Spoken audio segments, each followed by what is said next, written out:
Welcome to Two Millennials and Mom, where we bring you engaging conversations and respectful disagreement across the social spectrum. Injected with the quirks of everyday life. Curl up as we navigate the complexities of this modern world with all the humor and warmth we can muster. And the occasional gentle ribbing. We're glad you're here. Happy listening. Hey, what's going on, everybody? Welcome to another week of Two Millennials and Mom. It's our 20th episode. It is our 20th episode, the big 2-0. What's going on, ladies? How are y'all this afternoon? Did y'all think we'd get to 20? Yes. I had full confidence in us. Oh, I love it. Did you not? I don't think I thought about it that direction. And I mean, in all honesty, I think this has been harder than we thought it was. It's been fun. But it's, there, and we'll talk about this a little bit more, but there's certainly been more content to it than I anticipated. I mean, we started this just because we were having conversations with each other and we thought we were funny. We are funny. We are funny. Yeah. See, I didn't even think about it coming from like a we're funny standpoint. I felt like we were just having really meaningful, long-form conversations. Yeah. And I thought that those would be interesting to just kind of have out in the wild. Yeah. That's the truth. But then I can say that I'm funny. Yeah. Also true. I think if you throw back to our first episode, you did. I'm funny. That's why I'm here. It might not have been a first one, but yeah. I think it was the first one. Yeah, oh, gosh. It might have been there in Meet Tea, ma'am.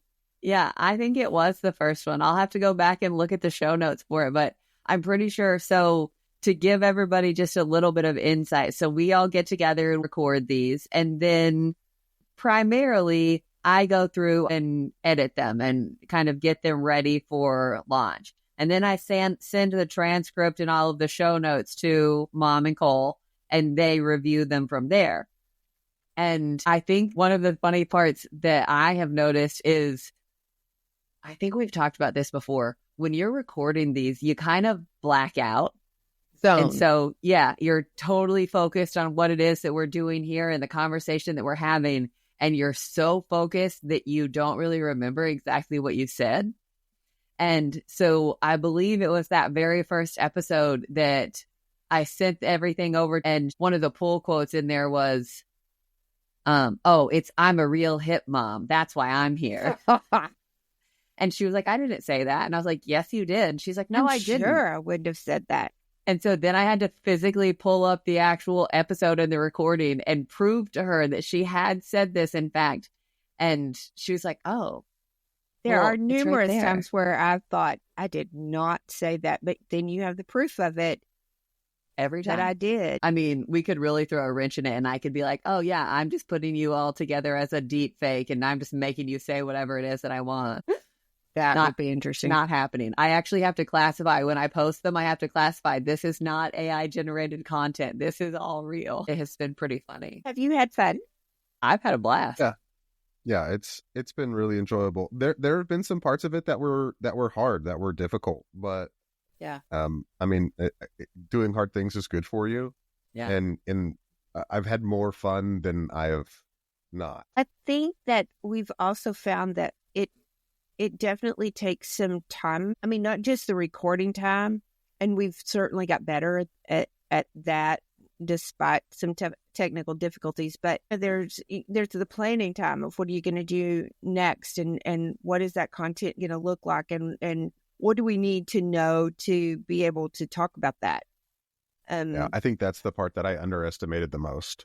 Yeah, me too. But it's funny to me, though, just because, Cole, that's one of the things that you said in the very first episode. I'm really looking forward to getting in and doing the research and all of this. And then it's like the podcast has given us an excuse and an opportunity, as well as a need. It's created a specific need for us to go and do more research and be more educated, pay more attention to what's going on in the world and around us. And I don't know about you guys, but there have certainly been a few moments in the last few weeks, especially, that I've wanted to bury my head in the sand. And then we go and start talking about oligarchies. Yay! Yeah, no and kidding. so there have certainly been some moments of kind of taking that research and being more informed and more educated on various topics that I don't want to say that we wouldn't have been before, but maybe not so deeply. I was going to say deeper than we would have for sure. And Which I think is a good thing. I was going to say, I don't think that's a bad thing. There have also been a couple of times where we've stopped ourselves from having what we would have normally had a conversation on.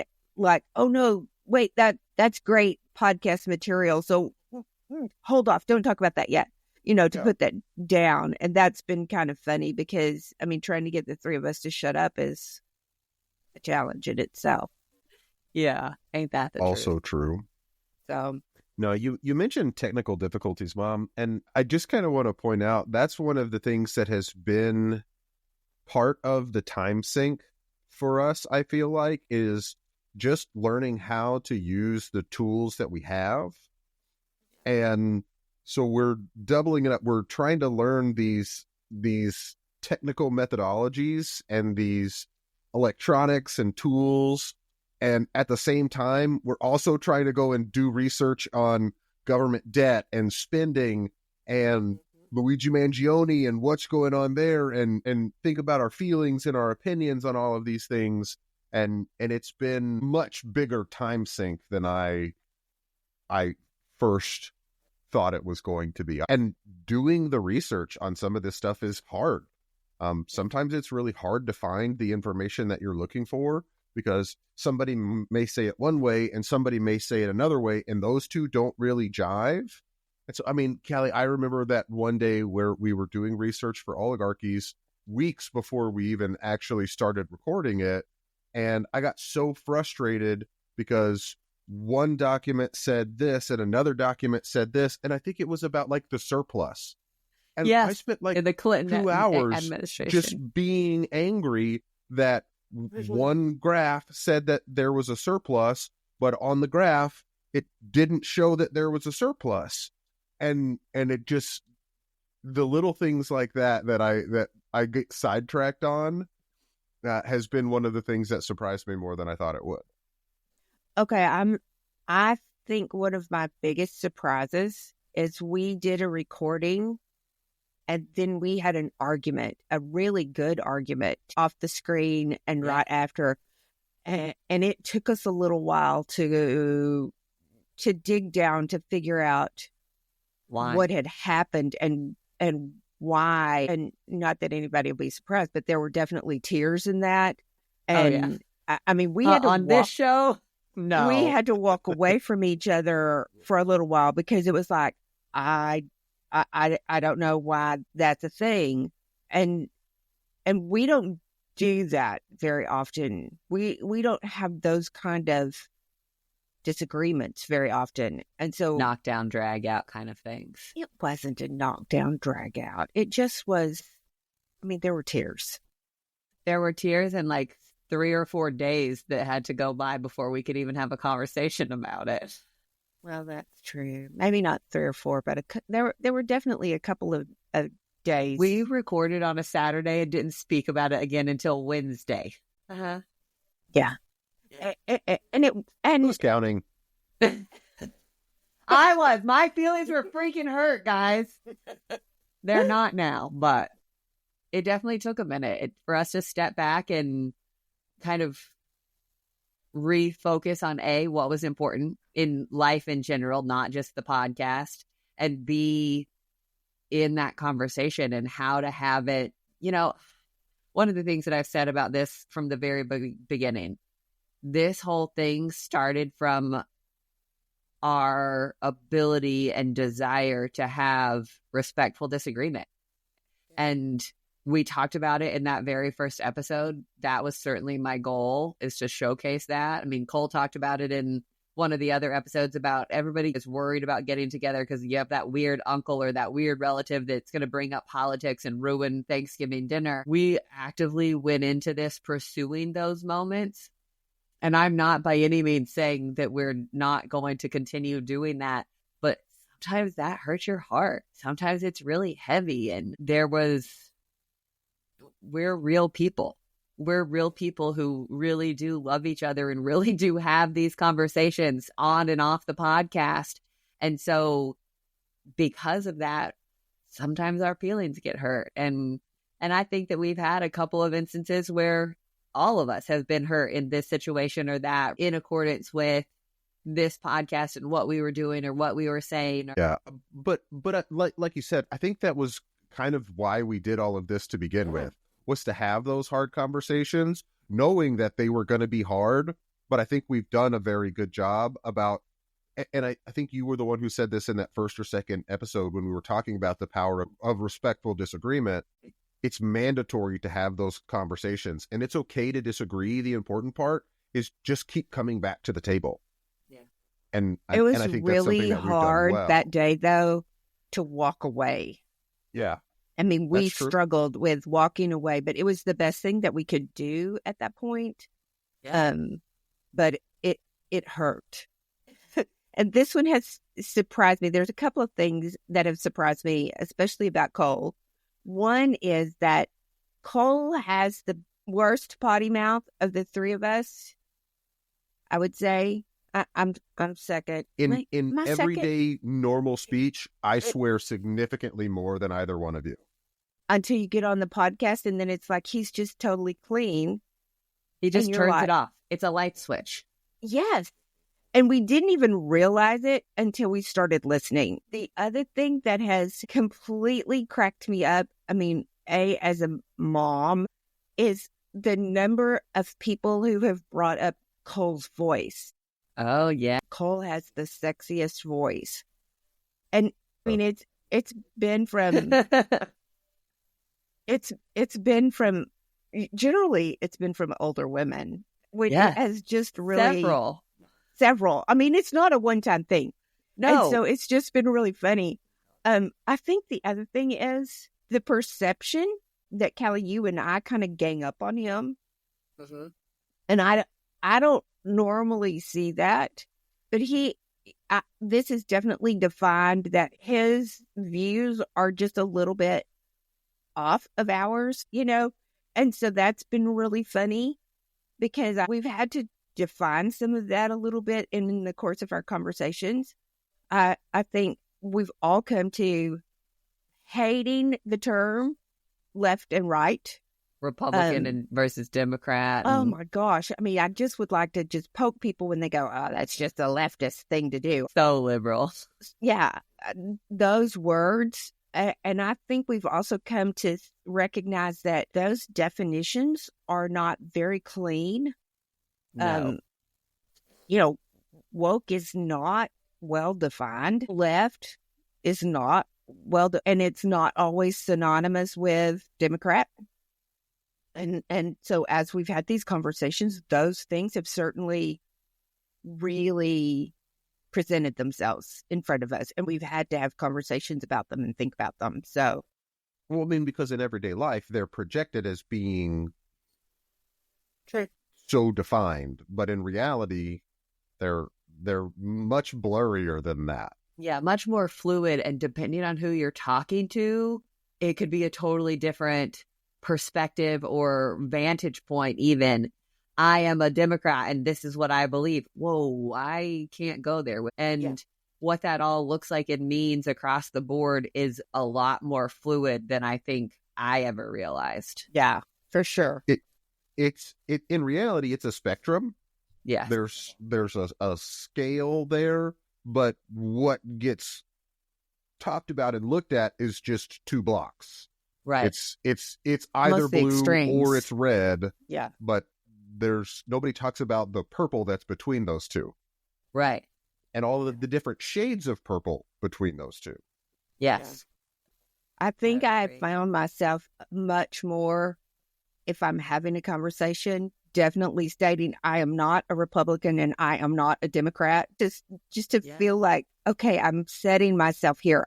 I'm not on either side. So we can have a conversation. I've also found myself able to have those conversations. I don't know if you heard me while I was talking yesterday, Mom, but even yesterday, I was talking to some friends while I was working on my computer, and I've found myself able to detach my emotions from the ideas and sentiments that I have, to try and project those ideas in a more calm and level manner, just to say, I understand why you're thinking about it this way. Have you thought about it this way instead of coming in and saying, oh, well, you're thinking about it wrong. You should be thinking about it this way. Yeah. And the response in those conversations has been wildly different. Oh, yeah.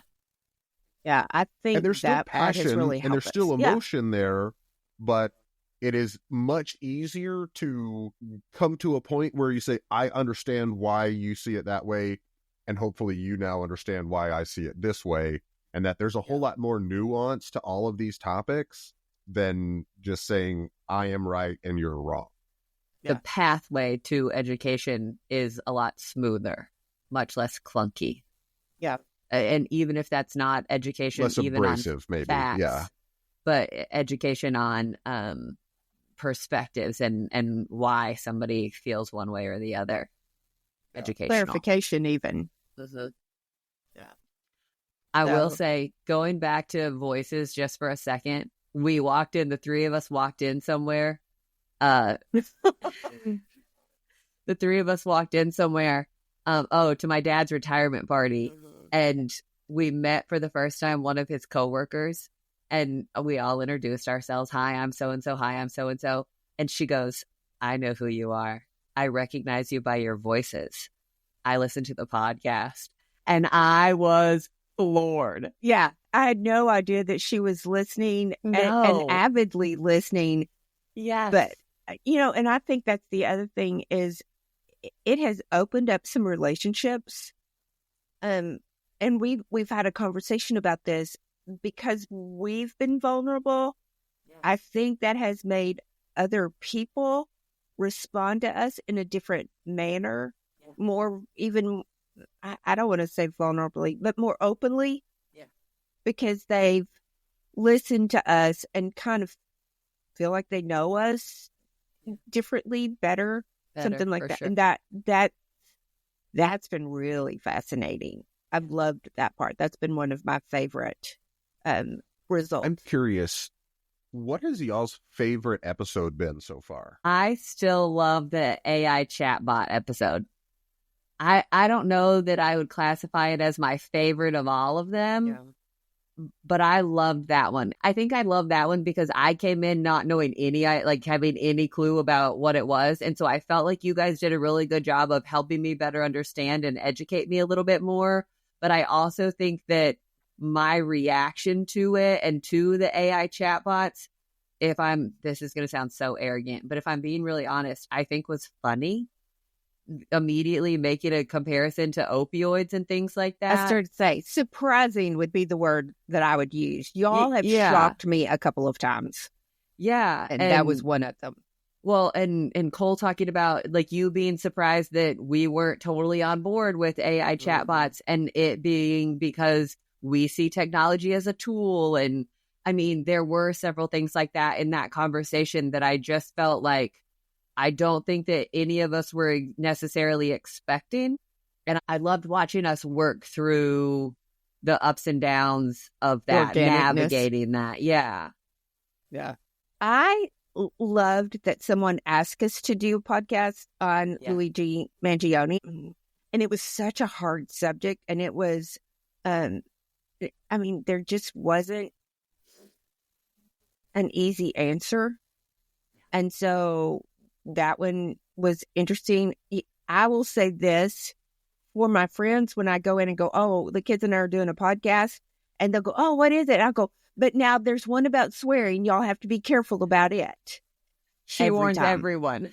Everyone. So because, funny. I just feel like we were pretty verbal.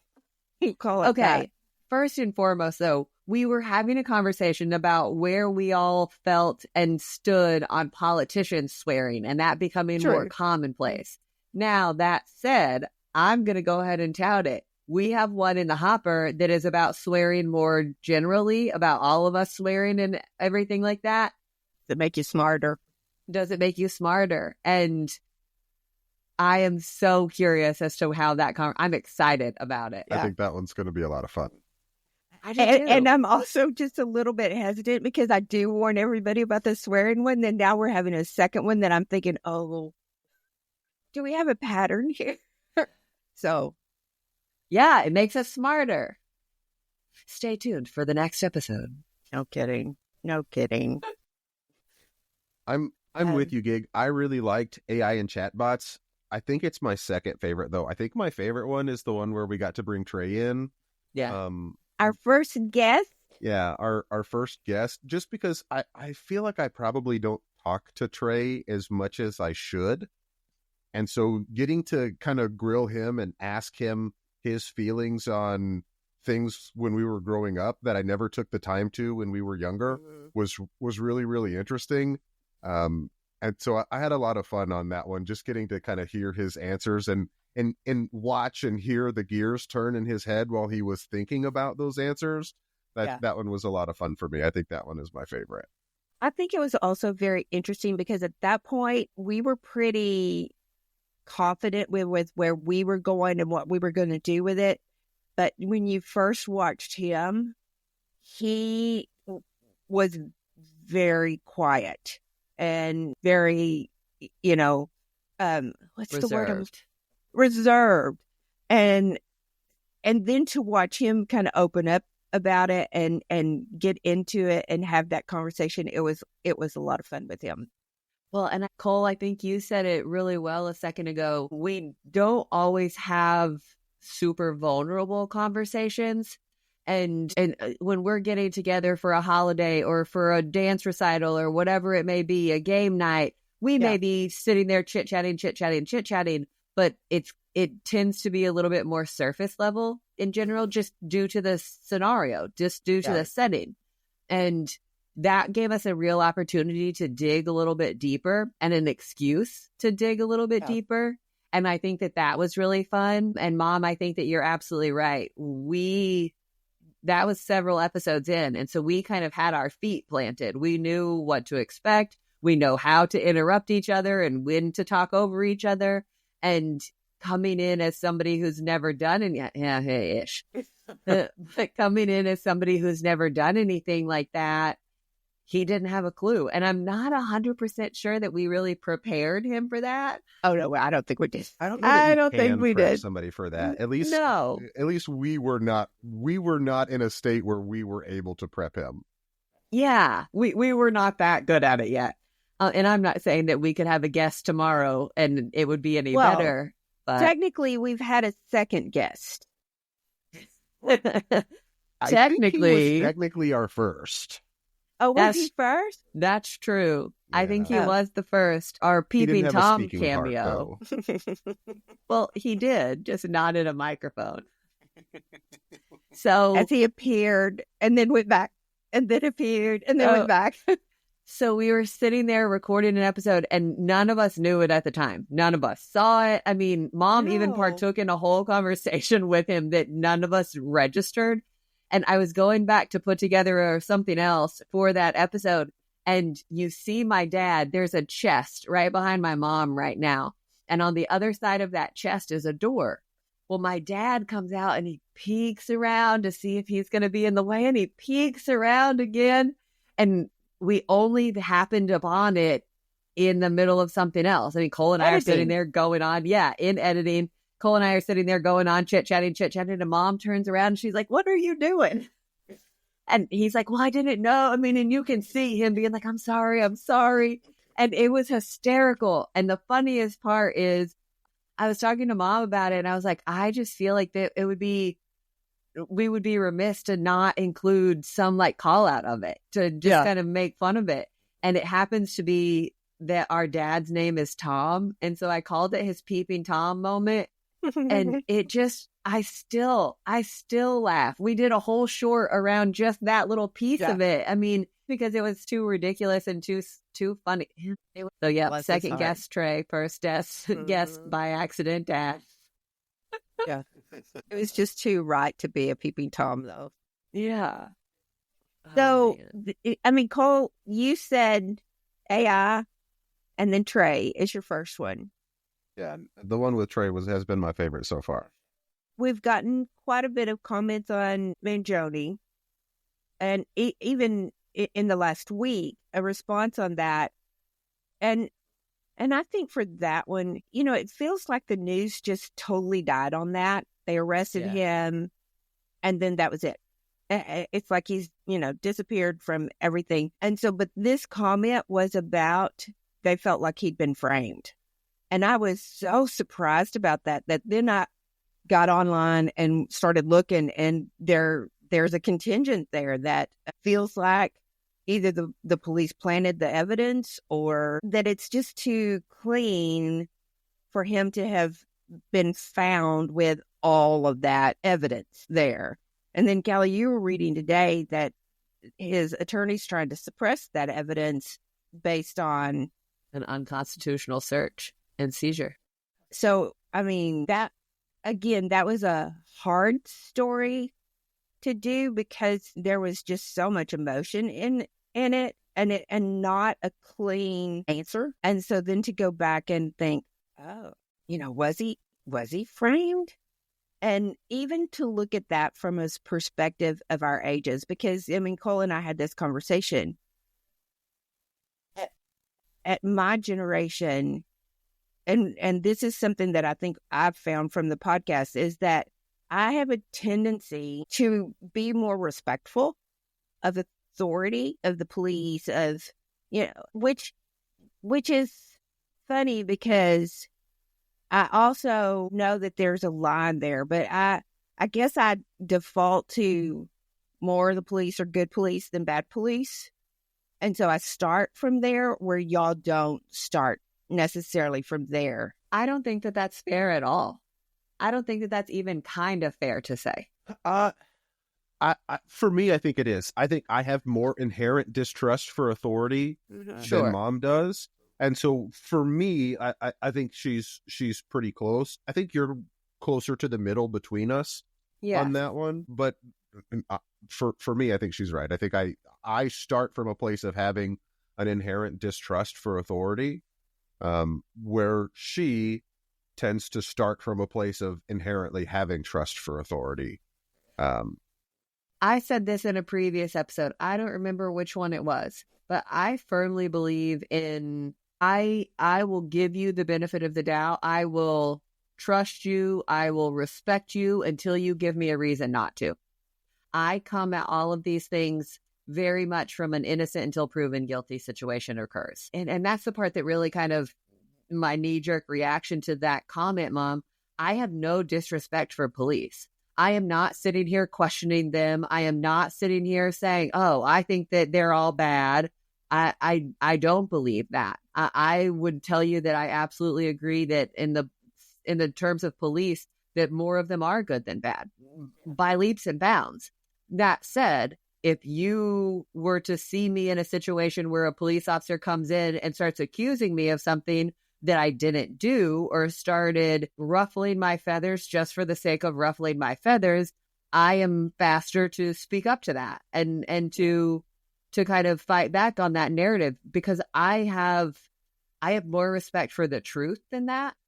Yeah. And so, I think that comes back to, they're pretty much human. You have to think their interactions are more often not necessarily positive. They have more negative interactions than you and I do. And I think that has to affect them. I think it has to temper. And I if hate you're that do because that job, you cannot allow that to do that. To yes. you. And I was going to say, yes. And the sad part about that is that tempers even when they're having a positive reaction with somebody who just, For me, on an individual to individual basis, person to person to person, I'm with Callie, where I'm going to treat you with respect until you give me a reason to not treat you with respect. I'm going to attempt to give you the benefit of the doubt. When I have an interaction with a police officer, I'm going to attempt to start it off on a positive note, being polite and being respectful. However, the institution of policing in the United States, at this point, I have relatively little respect for, because we continue to seem to have the same issues happening over and over and over again without correction, without reform. There doesn't seem to be this correct path to correcting these interactions with people that are becoming negative. I understand that police officers, if you're dealing with a criminal, more than likely you're going to have a negative interaction in that instance. But you shouldn't be treating everyone like a criminal that you interact with, because that is going to lead to more negative interactions. Yeah, exactly. Which is exactly my point. And Mom, I think you said it really clearly in the oligarchies episode.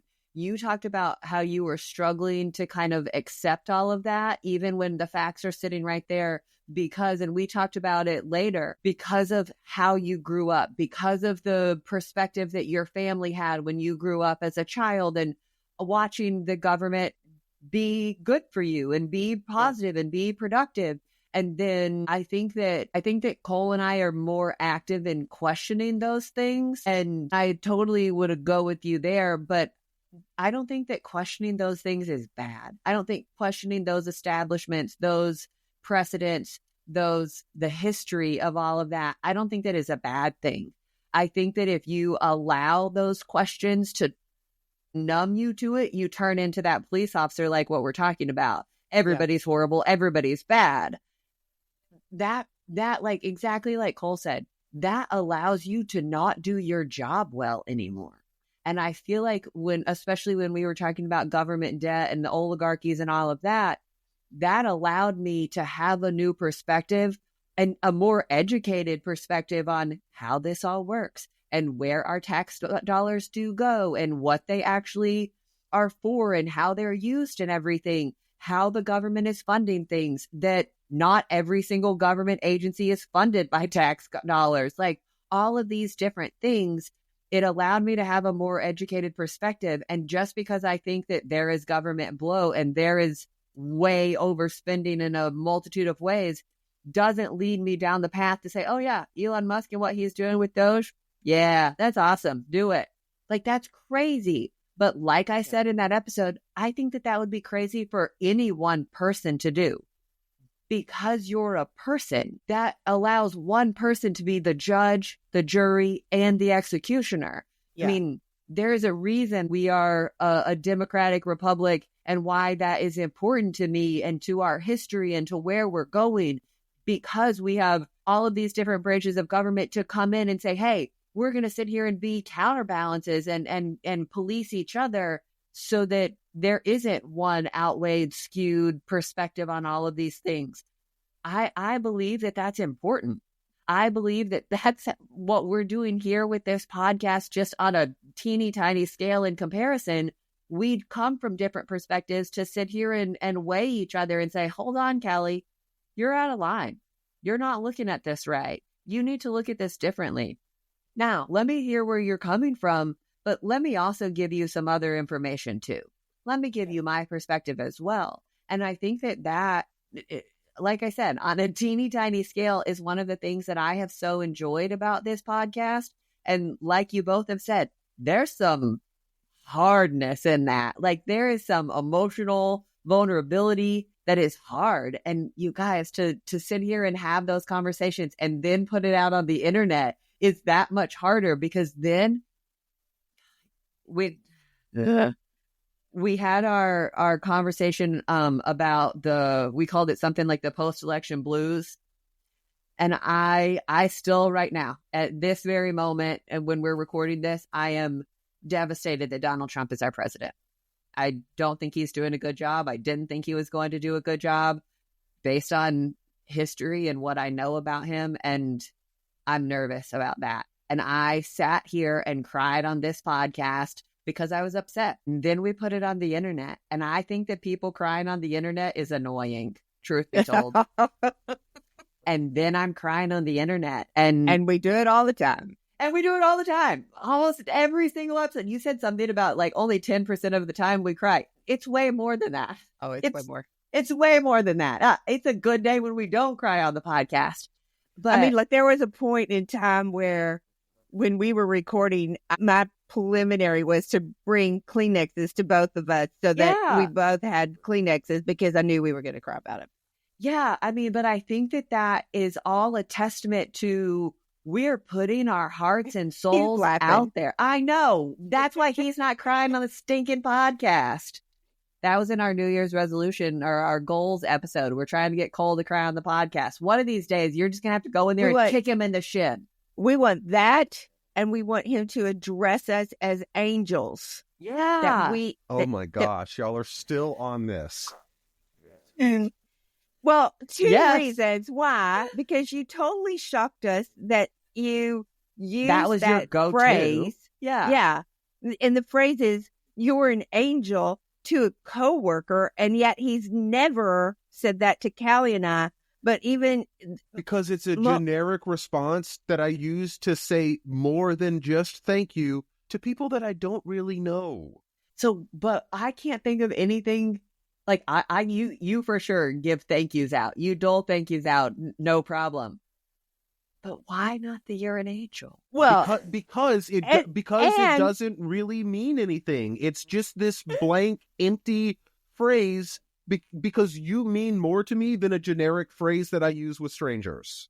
But it will forever and ever be in our lingo now because the transcript, Cole could say it, you're an angel, and it understood that. But every time Callie said it, it translated as you're an angel.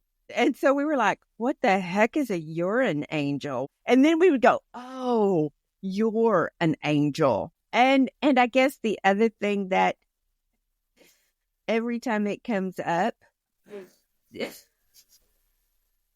Callie, when Cole is talking. It was a brain fart, okay?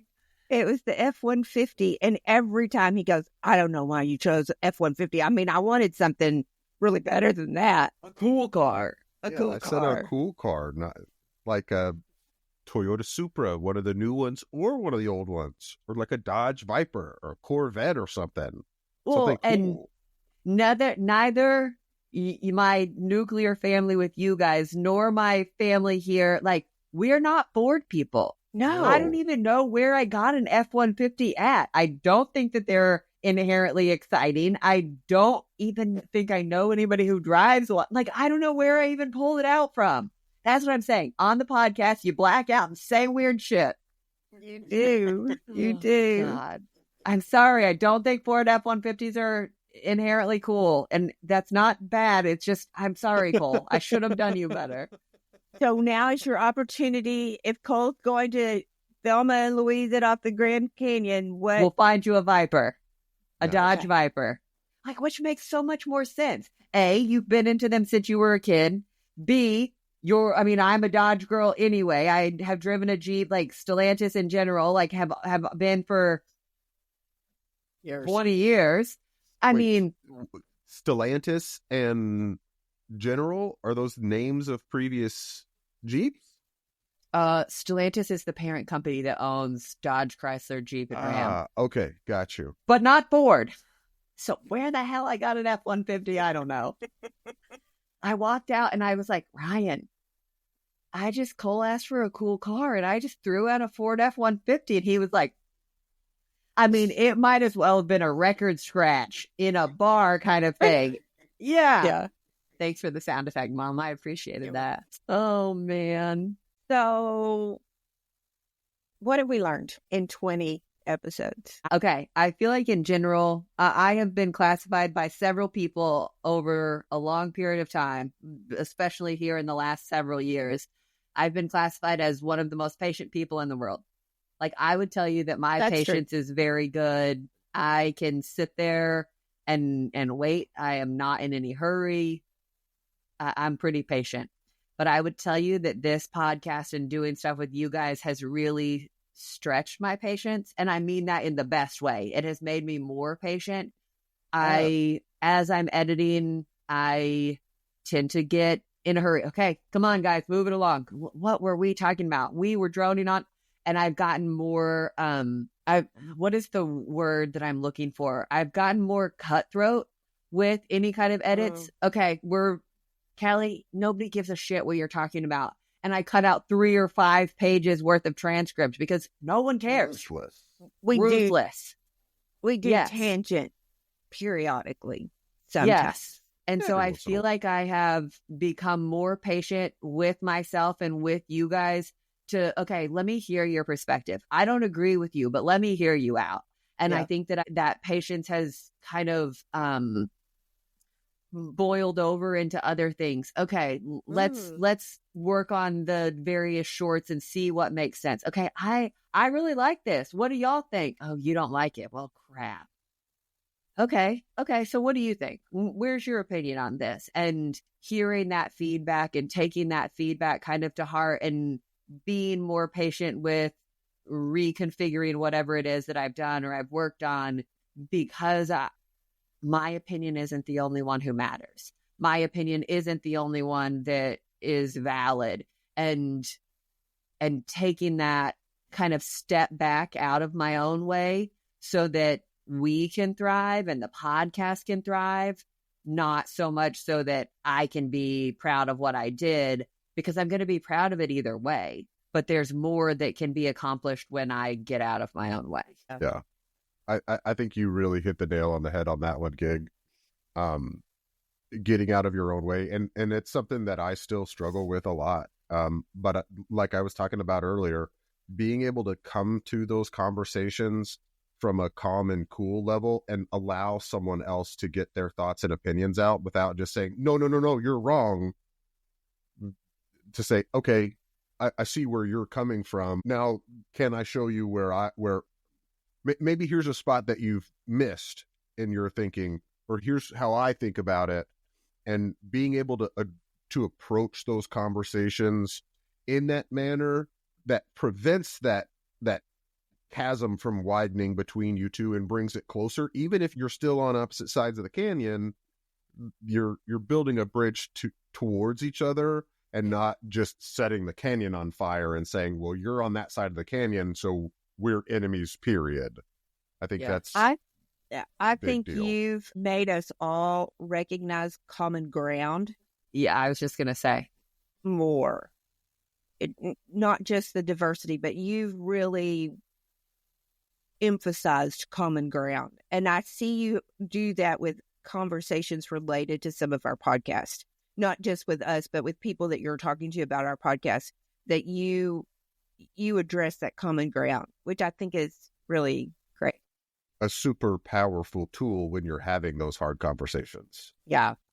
I mean, you said something in one podcast episode about how we may disagree on points 1 and 10, but if we stop the conversation just because we vehemently disagree on those, we miss that we have similarities on 2, 3, and 4, and that we're completely aligned on 5, 6, and 7. I think Mom is totally right. You have done a really good job, Cole, of helping me spot the commonalities and recognize them and give credence to them so that I can use them as a foundation in which to build the next little piece of the conversation onto. So good job. Thank you.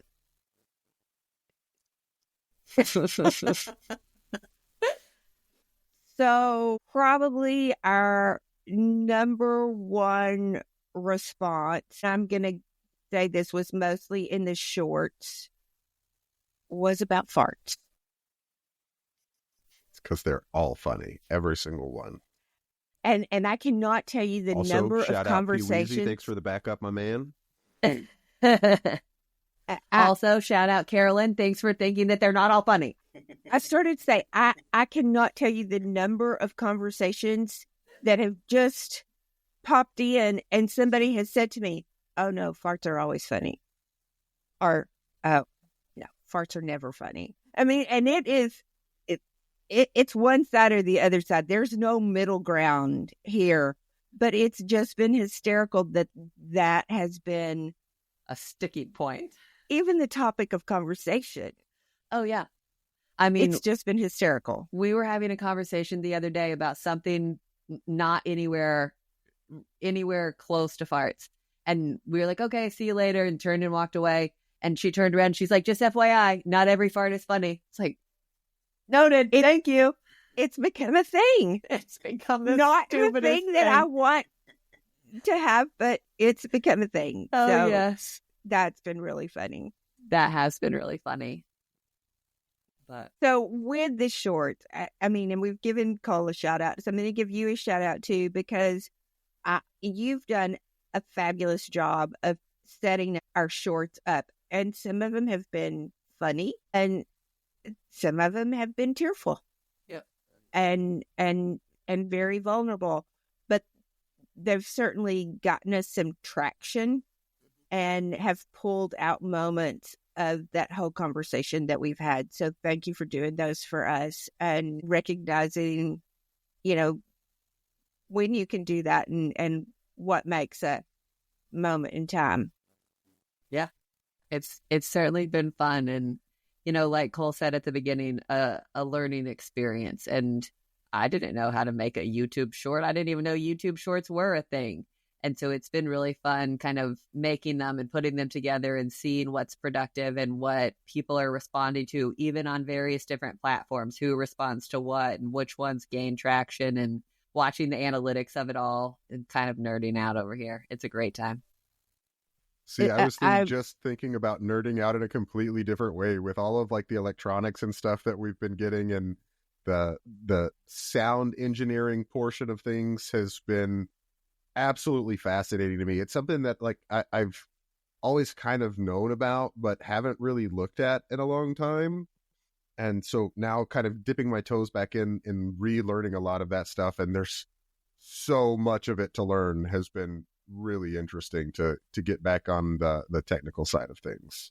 I will say Cole and I were on the phone the other day having a whole conversation about various different technology pieces and setups and all of these things, and Mom didn't realize that we were on the phone, and she could just hear him talking, and he's using his client voice. And she said it was like an hour and a half, 2 hours in before she realized that it was me he was talking to and not somebody that he had to be polite. And he's just sitting there teaching me about this, and he's very patient, and here's this. And I for sure ended the conversation with, Cole, thank you so much for teaching me all of this. I'm not promising to retain any of it, but I'm going to try. But he's done a great job at keeping us audible, for sure. So it has been fun. It's been entertaining. It's been vulnerable. I'd do it again. Yeah, I'd do it again. Well, I certainly hope so, because I feel like there was a moment in the beginning of this episode where we were getting ready to tell everybody that we're signing off and this has been a good time and see you later. And that's not the case. No. It was a celebration of 20. Yeah. I have one more question before we get into weird thoughts and good news. And I think we've probably kind of already touched on these a little bit, but I would like to know, like, specifically for each of you, what has been the hardest part so far? The conversations have not been hard because we've been having these kinds of conversations, but the depth of them is different. Feeling responsible to be smart about them and intelligent about them, to have some background, has been hard. The technology definitely I have struggled with. I mean, it makes me mad every time I have to reset and go, yes, I already have this on. Which output, which input just is making me, because it should be set. And so that part has been difficult. The time factor is a lot more than I think any of us anticipated it to be. I think for me, kind of piggybacking off of that last part that Mom just said, it has been kind of determining where to prioritize my time and what makes the most sense putting a big chunk of effort and energy into. I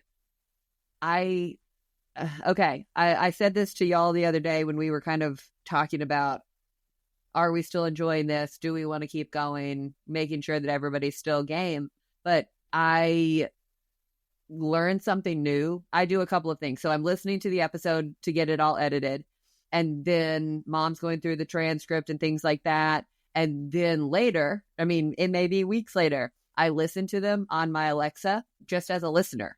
And that part has been, it sounds so arrogant, but that part has been so fun. Listening to yourself on a podcast is weird for sure. But Yeah. I love the conversations that we're having, and listening to those podcasts, listening to our podcast later has made me better understand you guys and your perspectives as well as my own. And if I would have said it like this, that would have come across much cleaner. If I would have explained this better, then maybe they would have understood where I was coming from.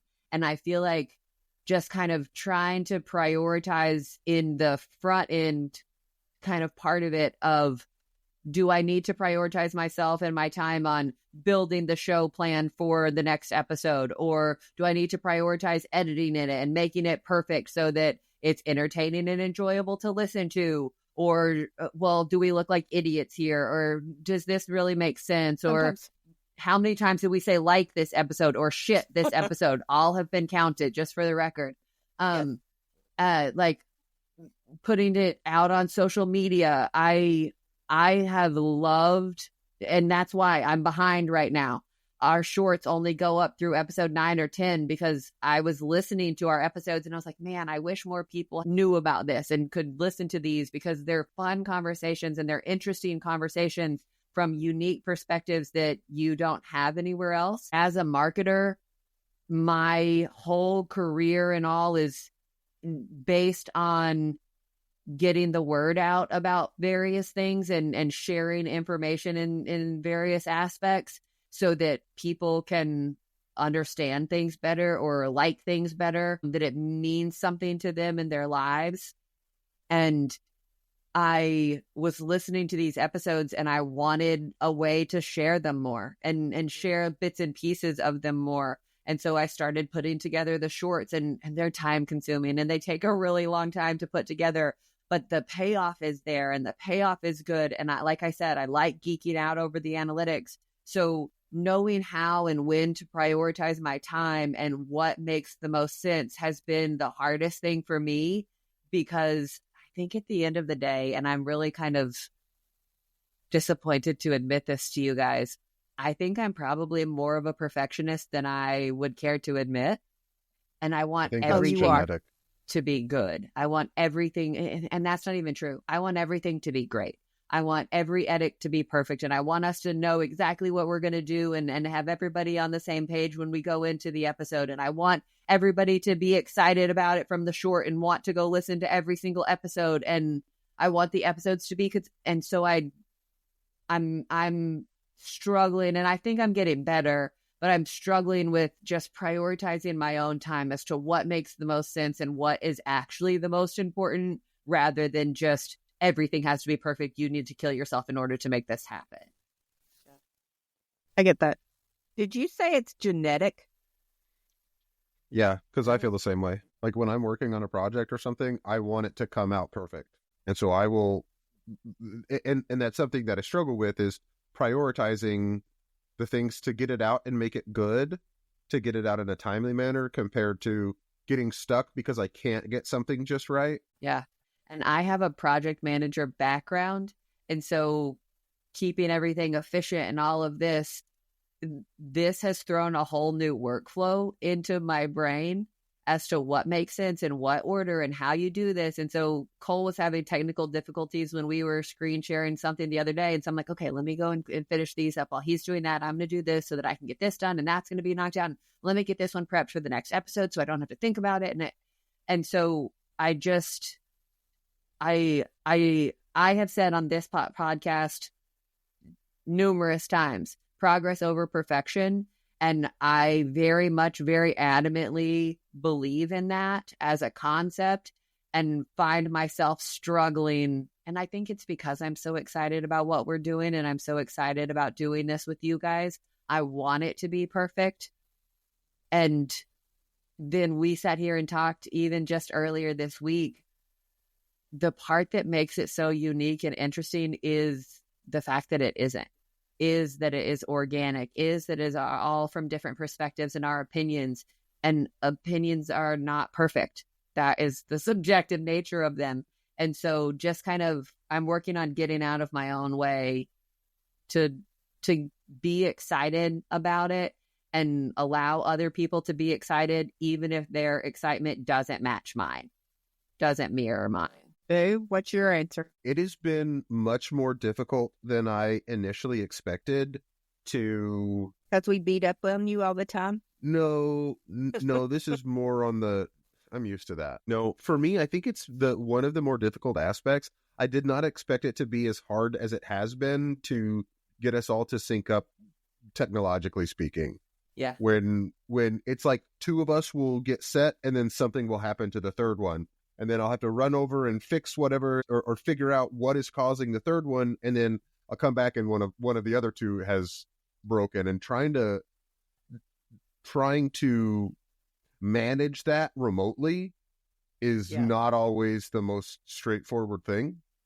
And so like yesterday, Callie and I spent an hour and a half talking to each other about one piece of equipment, just trying to figure out how it works, so that because I have a working knowledge of how it operates, but because I don't have it here in front of me and can't look at it, I'm having to talk her through, okay, look for XYZ, and then, okay, you don't have XYZ, so it must be a different model number. Let me go find that real quick. And so trying to not only learn what we need, but then also trying to manage it remotely has been a much bigger challenge than I first thought it would be. I was a little bit more confident in my knowledge and ability to do that at the start off. So it's been a little bit of a Dunning-Kruger effect, where at first I was like, oh, this will be really easy. I can do this. And now the more I learn about it, the more I'm just like, I don't know anything about any of this stuff. Well, and I tend to ask him like really dumb questions. And I'm like, Cole, do I need to turn this off? And he's like, I don't know. Let me go look. I have no idea. I mean, and it's things that in a normal use case, it would be a really simple answer. Yes, Callie, turn that off. But we don't know. It's so foreign, and mine is different than his. And I mean, we're just learning, and he's done such a great job of sharing and relaying that knowledge and doing it with inordinate amounts of grace and patience. I mean, just, okay, this is what it is. I'm not sure. Let me go look. Let me check. For the 900th time, Mom, it's this. Yeah. I mean, and he's never said it rudely. No. So, yeah. I make definitely fun of you a little bit here and there. Gentle do ribbing. what? Gentle ribbing. Yeah. I definitely would not do this without the two of you. Even though we did have our first episode without one of us because someone was ill. And so we went on and did our own. And so... But I'm back now. I'm alive, baby. We'll see how, what kind of response, and not only from Cole to our content, but how it comes across if we get booed out of the arena or something, Cal. Surely not. Okay. So our other challenge really in some regards has been, and I find myself throughout my week going, oh, here's a weird thought. Oh, here's a good story. And just, I mean, I'm shooting messages or printing something out to remind me of good stories or weird thoughts. And we've had some weird thoughts. I think the weird thoughts are, like, by and large, much easier to find than the good news stories. Like, because I can come up with a weird thought any day of the week. No problem. Which is a sad statement. We want good news stories. So those have kind of been a challenge, but we continue to feel like they're important. And even though Callie and I cry through half of them, at least suck it up. Yeah. It's just, you were saying something to somebody the other day and talking about if your feelings just happen to fall out of your eyes. And I go, if I leak, that's just it. I mean, it's just a leak. Yep. So anyway, thanks for doing this with me. It's been fun. Yeah. Having a blast. Me too. Okay. Guys. Speaking of, what's our weird thought today, Mom? Our weird thoughts are the 6 things that ER doctors wish that you would avoid. Ooh, I'm not going to like these, am I? One of them definitely called you to called you because your sister came in one day and went, oh my God, Mom, he scared me to death. Don't slice an avocado in a hurry. So you know what you're doing. There are a lot of ER accidents about how somebody sliced an avocado. Cole was doing it the other day on a hard avocado, apparently slicing against his body. Against, yeah. And I was And like, she came in like, sharp. oh my God, Mom. I had to stop looking at you. I was like, I can't even watch you right now. There has been research done about millennials having more avocado injuries because of all of the avocado toast. And so I was sitting there and I was like, that's ridiculous. That's ridiculous. And then I watched Cole open this avocado and I was like, oh my God, that's why. He's why. He's why. It's been a while since I've cut myself with a knife in the kitchen. I'm pretty good. Knock on wood. Knock on wood. Okay. Don't use a trampoline. They're just a broken bone factory. Yeah. This one was interesting. Don't pet strange dogs. I think that's an excellent piece of advice. I think the whole point, though, was that unfamiliar dogs and getting in their face. And I wouldn't think about people doing this, but don't get your face down with the dog. And so I thought, oh, that's... Well, and let me just say, people are really stupid. Like when I had Watson, who was a German Shepherd, when I had him in an apartment complex in Midtown in Houston, he didn't like new people. And he wasn't barking at them and making a scene. He would literally, this grown dog, 110-pound dog, well-behaved, would hide and cower behind me, and somebody'd be like, oh, no, dogs love me. I'm like, he doesn't. Back up. You're going to lose your hand. This is a bad idea. Move. And I can't tell you how many people I literally had to put my hand in their chest and say, no, stop, go away. He doesn't want you to touch him. I mean, and it's so obvious. You don't do that to people. Right. Well, this was interesting, too. Most dog bites in the U.S. are inflicted by pets, not strays. Oh, yeah. That kind of surprised me. Don't ignore sudden symptoms. So if you get seriously ill, this says chest pain or paralysis of a body part. Do people really not pay attention to those paralysis of a body part? Anyway, I mean, Cole go stands to the up ER. and 9 times out of 10 is about to fall down because what is that called when your blood rushes from your brain so fast that you literally get dizzy? Gravity. I can't remember what it's called. Yes, it's called gravity. Yes, Cole has gravity. Yes, that's it. Okay, and I'm bad about this one. Don't ride without a helmet.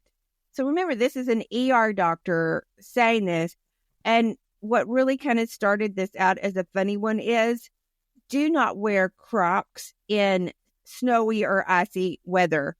And they have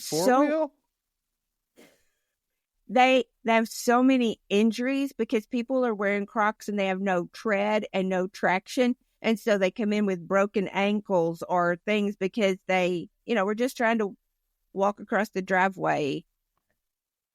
Well, and they weigh nothing. And so there's no ankle support or anything like that. And so when you fall, then they fly everywhere. And it's just a whole mess. Yes. So don't wear Crocs in icy weather. Don't pet your neighbor's dog. That's not what it says.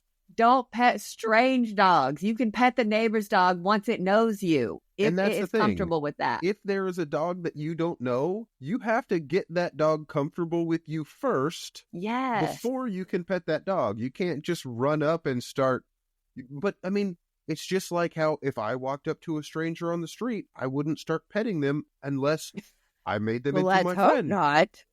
I don't think you need to be petting even people that you know on the street. I was just going to say. In some circumstances, I'll give Nate a pat or two. But still, you wouldn't go up and hug a stranger just for fun. You'd get whacked. Fair. Which is how you should treat dogs. Dogs, I agree, tend to be a little bit easier to become not a stranger to. But you still have to go through that process. Agreed. Wholeheartedly. Just a little segue. One of my favorite hugs was with a stranger because she hugged a neighbor and I asked her if she was giving out free hugs today. And she said yes. And it was absolutely adorable that she gave me a hug. So maybe you can hug strangers if you see them hugging somebody else.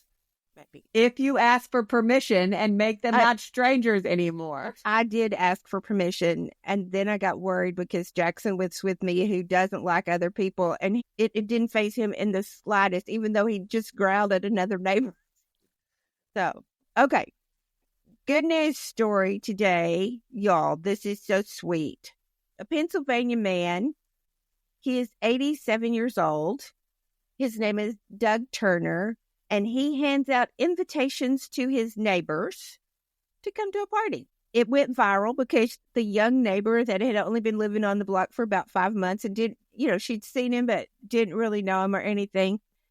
He brought her a piece of paper. When she unfurled it, it was an invitation to come to a party because his goal was just handwritten, just to get the neighbors together so that they know each other. And he didn't want to leave it in the mailbox, so he knocked on the door and handed it to her. And the words was, a celebration of winter, 4 p.m. until the cops arrive. He's 87. That just cracks wild. me up. So she put it online and was like, guys, my neighbors just brought me this invitation. Like, you have to see how cute this is, and shared it, and it went viral because who doesn't want an invitation from their 87-year-old neighbor to feel included? I thought it was the coolest party until the cops thing. come. Hell yeah. And the really sweet thing is his 67-year-old daughter was asked about it, and she suggested that people send him notes because he really likes getting mail. So she gave out a mailbox so that you could send a note to him because he would just enjoy it. I love it. Isn't that the sweetest thing? I love That's that. really sweet. He's way more social and has way more friends than I do, his daughter said. We should all be more like him. What was his name? Paul Turner, I believe. Be more like Paul. Yeah, sweet story. Inclusive and kind and Party trying till to the get to cops know come. everybody. Party till the cops come. I love that. So, well, congrats you guys on our 20th episode. 20 episodes. Oh, it's been a lot of fun. I love you even more. To the next 20. Another 20. Love you guys.